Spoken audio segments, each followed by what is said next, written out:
সাল পর্যন্ত 2008 সালের নভেম্বর পর্যন্ত চালিয়েছে, আর চালাচ্ছে না, নাহলে কাল থেকে তোদেরকে খেতে দিতে পারবো না। মাকে বলতে পারছে না লোকের বাড়ি কাজটা করে, লোকের বাড়ি বলতে নিজে চাচার বাড়িতে, চাচার টাকা থাকা সত্ত্বেও সেই মুহূর্তে যেহেতু আমাদের কোনো টাকা ছিল না, আমাদেরকে ফিজিক্যাল কোনো টাকা হেল্প কর, ওই মাসিটাকে মাকে কাজের জায়গাতে রেখেছিল। এই জায়গাটা আমি দেখেছিলাম, তো এটা খারাপ লাগেনি, সারা জীবন খারাপ লাগেনি এটা বলা, প্রচুর পরিমাণে খারাপ লাগার জায়গাটা তৈরি ছিল, কিন্তু চাচাকে কখনো বলতে পারিনি। তো যখন মা অলরেডি কাজ করছেন, আমিও কাজের জন্য এদিক ওদিক ঘোরাফেরা করছিলাম, করতে করতে সানডের দিন সকালবেলা 11ই নভেম্বর 2008 সাল দেবদূতের মতো আমার একটা কাছের বন্ধু এই প্রজেক্টের সম্বন্ধে ইনফরমেশন দেয়, যেরকমভাবে আপনাদেরকে দিয়েছিল। 2008 সালে যখন ও যখন আমার বাড়ি এলো, বললো শোন একটা প্রজেক্ট আছে যেখান থেকে পড়াশোনার সাথে সাথে রোজগার করা যায়। মানে আমার পড়াশোনার সাথে সাথে রোজগার করা যায়? বলে হ্যাঁ। তুই আছিস? বলে হ্যাঁ আছি। এত কিছু বুঝে শুনে আসেনি, আমার কাছের বন্ধুর হাত ধরে এই প্রজেক্টটাকে শুনতে আসা। যেদিন শুনতে এসেছিলাম, হাওড়া রামগোপাল মঞ্চতে শুনতে গিয়েছিলাম, লোকাল ট্রেনে চেপে গিয়েছিলাম। আমার আজও মনে আছে লোকাল ট্রেনের টিকিটটাও কাটার মতো সেই মুহূর্তে, আর সেই দিন আমার কাছে পয়সা ছিল না। ও আমাকে হচ্ছে কি হেল্প করেছিল। যখন প্রেজেন্টেশনটা শুনি, প্রেজেন্টেশন শোনার পরে অ্যাডমিশন করবে ঠিক করি, কারণ এটা বুঝে গিয়েছিলাম কম্পিউটার শেখা দরকার আছে। কারণ আজকের দিনে যে কোনো জায়গায় যাই কিছু করতে চাই না কেন কম্পিউটার লাগবে। আমরা 2008 সাল থেকে ব্যাপারটাকে বুঝতে শুরু করেছিলাম। তো মাকে যখন গিয়ে ব্যাপারটা বললাম যে হচ্ছে কি কম্পিউটার ছাড়া আজকে মার্কেটে কিছু নেই, কম্পিউটারটাকে যদি ভালো করে শেখা যেতে পারে, একটা কেরিয়ার ভালো করে পাওয়া যেতে পারে। মা বললো তুই ফ্যামিলি সম্বন্ধে জানিস, টাকা কোথা থেকে পাবো আমি জানি না। তো মাকে যখন ব্যাপারটাকে বুঝিয়ে বললাম, আমার টাকার ওজন ছিল 11 কিলো। আমার বলতে অসুবিধা নেই, 11 কিলো কেন, খুচরো টাকা নিয়ে প্রজেক্ট হচ্ছে কি আসা, এবং সেই খুচরো টাকা কোত্থেকে এসেছে সেটা আপনারা বুঝতে পারলে বুঝুন। সেটা করতে গিয়েও আমার কখনো হচ্ছে গিয়ে আমার মায়ের কখনো কষ্ট হয়নি, বা আমার নিতে গিয়েও কখনো হচ্ছে গিয়ে কষ্ট হয়নি। যখন ওই টাকাটাকে হচ্ছে গিয়ে নিয়ে আমি আমার বন্ধুর কাছে গিয়েছিলাম, যে আমার কাছের বন্ধু সকালবেলা বলেছিল হচ্ছে গিয়ে ফাটাফাটি কোম্পানি, তার কাছে যখন ওই টাকাটা হাতের থলিটা নিয়ে গিয়েছিলাম, বলেছিলাম যে টাকাটা হচ্ছে তুই রাখ আর আমাকে একটুখানি গাইডেন্সই দিয়ে দে। ও আমাকে নিয়ে গেল আমাদের দুজনের আরেকটা কমন ফ্রেন্ড সৌম্য ঘোষের বাড়ি, আমাদের দুজনের কমন ফ্রেন্ডের ভেতরে সৌম্য ঘোষ নিয়ে গেল আমার যিনি আপলাইন, ইমিডিয়েট আপলাইন সৌম্যদীপ দা, ওনার বাড়িতে। আমি চাইবো সৌম্যদার জন্য একটা জোরে হাততালি অবশ্যই চাইবো। তো যখন সৌম্যদীপের বাড়িতে হচ্ছে কি যাই, ওই টাকার থলিটা হচ্ছে ওনাকে দিই, এবং আমার অলরেডি তখন বুকটা কাঁপছিল যখন ওই টাকার থলিটা হচ্ছে ওনাকে দিচ্ছিলাম। তো ওনাকে যখন টাকার থলিটা দিলাম, আমি বললাম যে অনেক কষ্ট করে টাকাটা জোগাড় করেছি, আমি টাকা রোজগার করতে চাইছি, কেরিয়ার বানাতে চাইছি, এবং জীবনের স্বপ্ন পূরণ করতে চাইছি, আপনি আমাকে গাইড করবেন। 2008 সালে বলেছিল তুই চাইলেই বড় জায়গায় পৌঁছতে পারিস, এটা স্যার আমাকে প্রথম দিনই হচ্ছে কি বলেছিলেন। আর মঙ্গলবার দিনে জয়েন করেছিলাম আমি, বুধবার দিনে একটা ট্রেনিং প্রোগ্রাম ছিল, রামগোপাল মঞ্চতেই ছিল। বলে কালকে জীবনে প্রথমবার ট্রেনিং প্রোগ্রাম, কামাই করিস না, চলে আসিস সময় মতো। আমি নতুন জয়েন করেছি, এক্সাইটমেন্ট থাকবে না? আপনাদেরও আছে, আমারও ছিল।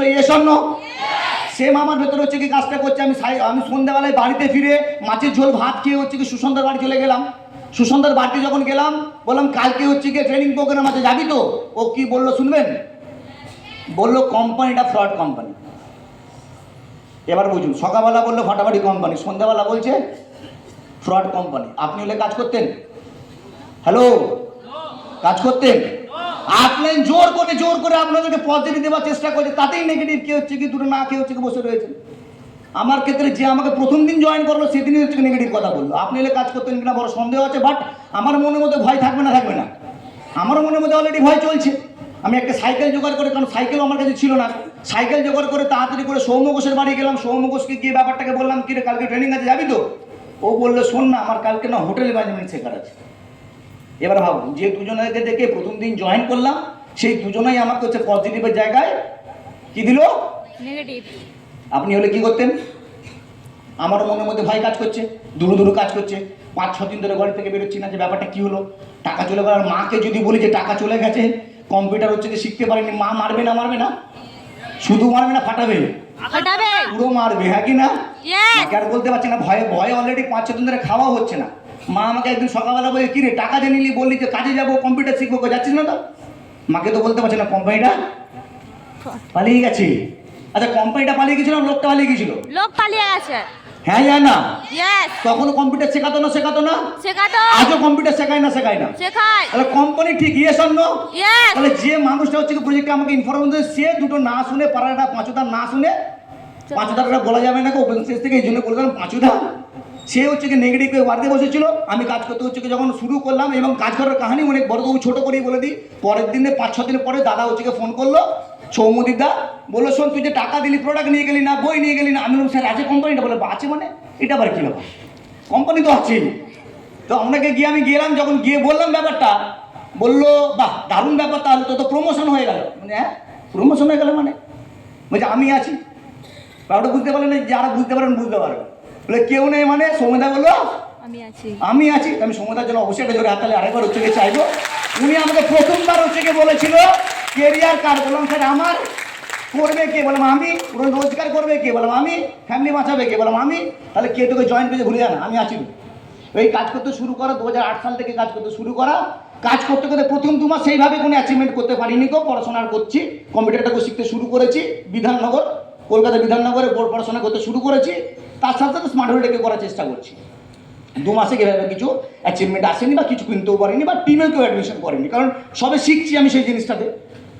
তারপরে হচ্ছে 3 মার্চ 2009 আমার লাইফে সর্বপ্রথম হচ্ছে একটা লাকি ডেট ছিল। সেই লাকি ডেটে আমি একটা ভোডাফোন হচ্ছে কিনেছিলাম।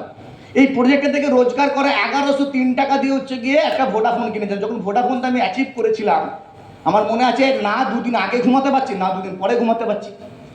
কেন ঘুমাতে পারছি না? কারণ আমাদের সময় ফোনটাও বিশাল বড়। ভোডাফোন মানে কিপ্যাড ফোন, হচ্ছে জঘন্য ফোন, আমি মনে আর কোনোদিন দেখিনি। কিন্তু এই প্রথম ওই অ্যাচিভমেন্টটা আমার ক্ষেত্রে বিশাল বড় একটা ম্যাটার ছিল এই প্রজেক্টের কাছে কাজ করে। যখন এই প্রজেক্টটা হচ্ছে আমি এই অ্যাচিভমেন্টটা করলাম, আমার মাও বললো হ্যাঁ তুই তাহলে ব্যাপারটা করতে পারিস। 4 এপ্রিল 2009 আমার লাইফে সব থেকে বড় লাকি ডেট ছিল। সেই লাকি ডেটটা আমি একটা BMW কিনেছিলাম। স্যার বললেন BMW 2 মাসের ভিতরে? না, হিরোজেট সাইকেল। আপনি বললেন স্যার হিরোজেট সাইকেলটা BMW? আমি বলবো আমার জায়গা থেকে প্রচুর BMW, কারণ মা লোকের বাড়ি কাজ করতো, সেই জায়গা থেকে হচ্ছে গিয়ে আসা। সবই আমার 12-13 জনের টিম হয়েছে। এবার যখন টিমকে আমি সার্ভিস দিতে শুরু করছি, টিমকে যখন সার্ভিস দিতে যাচ্ছি, সেই ইনিশিয়াল থেকে 10-12 জনের টিম হলে পয়সা থাকে? হ্যালো, পয়সা থাকে? আমি মিথ্যে কথা বলবো না, পয়সা থাকে না, ঠিক না বল? একটা সাইকেল কিনে নিয়েছি, একটা হচ্ছে গিয়ে ফোন কিনে নিয়েছি। আমি বর্ধমানের একটা জায়গাতে রয়েছি, মা আমাকে সন্ধ্যাবেলা ফোন করলো, শনিবার দিনে ফোন করে বললো, শোন তুই বাড়ি চলে আয় তাড়াতাড়ি করে, বাবার অবস্থা খারাপ আছে। বাবা ছিল বিছানা শয্যা। গিয়ে দেখলাম বাবার অবস্থা প্রচণ্ড খারাপ, বাবা ফুলে গেছেন। হসপিটালে ভর্তি করলাম। যখন হসপিটালে ভর্তি করলাম, আমার বাবাকে 2টো ইঞ্জেকশন দেওয়ার জন্য ডাক্তাররা বললো যে এই 2টো ইঞ্জেকশন নিয়ে বিলিরুবিন বেড়ে গেছে, তাড়াতাড়ি করে দিতে হবে, তাহলে বিলিরুবিনটা যদি কমে তাহলে হচ্ছে কি জন্ডিসটা হচ্ছে কি ঠিক আসবে, তাহলে ওর বাবা ভালো হয়ে যেতে পারে। ওষুধটার দাম ছিল 1849 টাকা। আমার বলতে কিচ্ছু অসুবিধা নেই। সকালবেলায় ওষুধের কথা বলে যে রাত্রিবেলা পর্যন্ত ওই টাকাটা জোগাড় করতে পারিনি। কারণটা, আমার ফ্যামিলি ব্যাকগ্রাউন্ড খুব একটা ভালো ছিল না। আমি চাচাকে যখন ফোন করেছি যে চাচা আমার বাবার এই অবস্থাতে দাঁড়িয়ে রয়েছি, তাহলে আমাকে 2000 টাকা ধার দেবে, আমি তোমাকে দিয়ে দিচ্ছি। চাচা টাকা থাকা সত্ত্বেও চাচা বললো আমার কাছে না টাকা নাই, জানিস তো। 3টে মামাকে বলেছি, তারাও তখন সাপোর্ট করেনি। রাত্রিবেলা যখন ইঞ্জেকশনটা দিতে পারলাম না, ডাক্তার আমাকে দেখে বললো আর তোর বাবা নর্মালি আর বাঁচবে না, তাহলে ফালতু বলতে কিনা রাখিস না, কারণ লাশটাকে বের করতে গিয়েও অসুবিধা হবে। জীবন্ত অবস্থায় আমি এটা শনিবারের কেস বলছি, শনিবারের সকালবেলা থেকে রাত পর্যন্ত আমি ওটা জোগাড় করতে পারলাম না। রাত্রিবেলা হচ্ছে কি জীবন্ত অবস্থায় বাবাকে বাড়ি নিয়ে এলাম। জানি বাবা অলরেডি মারা যাবে, কারণ পয়সার অভাবের জন্য। সেই টাকাটা হচ্ছে গিয়ে দিতে পারিনি, যেটা বেস্ট ট্রিটমেন্ট। তাহলে আমি ভালো ছেলে না খারাপ ছেলে? অবশ্যই খারাপ ছেলে, কারণ একদম স্টুডেন্ট লাইফ, সবে কেরিয়ার করতে শুরু করেছি। সারা রাত ধরে বাবার পাশে নর্মালি বসে আছি। তারপরের দিনে প্রেজেন্টেশন আছে, রবিবার দিন মানে আপনারা জানেন। প্রেজেন্টেশন হচ্ছে কি করবে কি, আমিই প্রেজেন্টেশন করব। সকালবেলা ঘুম থেকে উঠে মা বললো কি রে আজকে তো রবিবার, তুই তাহলে আজকে হচ্ছে কি ট্রেনিংয়ে যাবি না? না যাবো না। মা আমাকে যেটা বলো, ওই জন্য মাকে আমি অনেক বেশি ভালোবাসি। বললো বাবা এমনি মারা যাবে, তুই আসবি কবর খুঁড়ে মাটি দিয়ে দিবি, হয়ে গেল।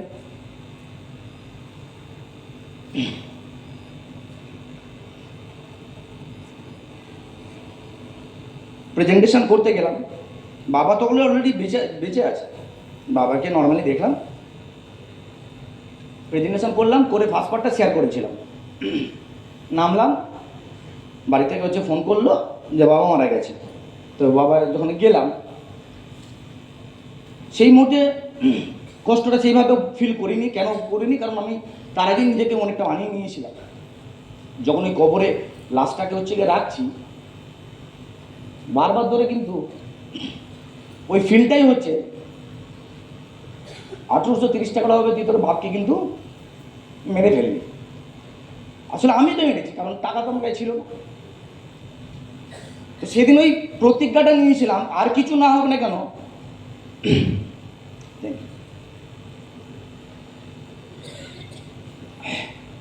যখন লাশটাকে মাটিতে রাখছি, কবরে হচ্ছে গিয়ে রাখছি, সেদিন হচ্ছে কি প্রতিজ্ঞা করেছিলাম